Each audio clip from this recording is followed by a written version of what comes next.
पश्चिम बंगाल और असम विधानसभा चुनाव के पहले चरण के लिए प्रचार गुरुवार की शाम 5 बजे थम गया है। अब शनिवार यानी 27 मार्च को यहां पर वोटिंग होगी। चुनाव आयोग की घोषणाओं के मुताबिक पहले चरण के दौरान असम की 47 और पश्चिम बंगाल की 30 विधानसभा सीटों पर वोटिंग होगी। एक तरफ जहां असम में सत्ताधारी भारतीय जनता पार्टी एक बार फिर से वापसी का दावा कर रही है, तो वहीं दूसरी तरफ पश्चिम बंगाल में टीएमसी का किला उखाड़ फेंकने के लिए पूरी ताकत झोंक चुकी है। बंगाल में पहले चरण की 30 सीटें आदिवासी बहुल पुरुलिया, बांकुरा, झारग्राम, पूर्वी मेदिनीपुर और पूर्वी मेदिनीपुर भाग 2 जिलों में फैली हुई है। इन क्षेत्रों को एक समय वाम दलों के प्रभाव वाला माना जाता था।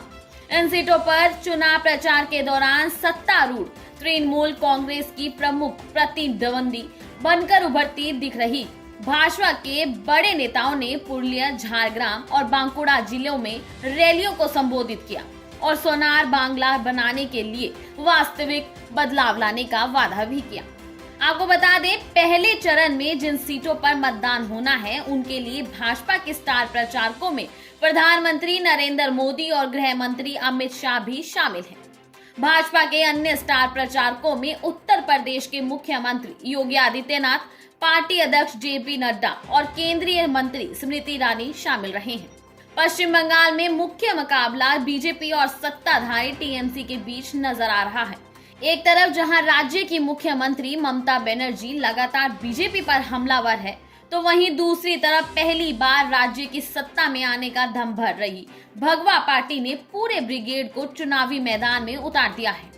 बीजेपी की तरफ से केंद्रीय मंत्रियों से लेकर सांसद और संगठन स्तर के नेताओं और कार्यकर्ताओं को चुनाव प्रचार में उतारा जा चुका है, ताकि यहां के लोगों को बीच ठीक तरह से पार्टी के संदेशों को पहुंचाया जा सके। आपको बता दें, बीजेपी ने पश्चिम बंगाल में करिश्मा करते हुए 2019 के लोकसभा चुनाव में राज्य की कुल 42 लोकसभा सीटों में से 18 पर शानदार जीत दर्ज की, जो सत्ताधारी टीएमसी से सिर्फ 4 सीटें कम थी। राज्य में बीजेपी को टीएमसी के विकल्प के तौर पर देखा जा रहा है, जो साल 2011 से ममता बनर्जी के नेतृत्व में सत्ता में है। बीजेपी ने यहां पर 200 से ज्यादा विधानसभा सीटों पर जीत का लक्ष्य बनाए रखा है।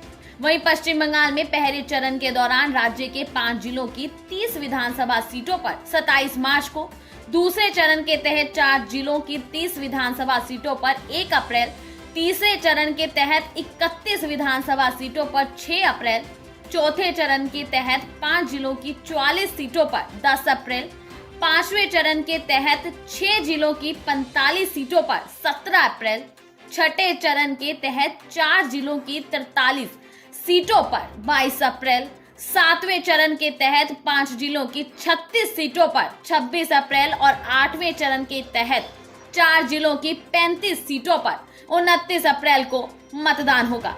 खैर, देखना होगा कि पश्चिम बंगाल में टीएमसी आती है या फिर बीजेपी। दी बॉटल ब्यूरो रिपोर्ट। अगर आपको हमारी यह वीडियो पसंद आई तो दी बॉटल को सब्सक्राइब, लाइक, शेयर और कमेंट करना ना भूलिएगा।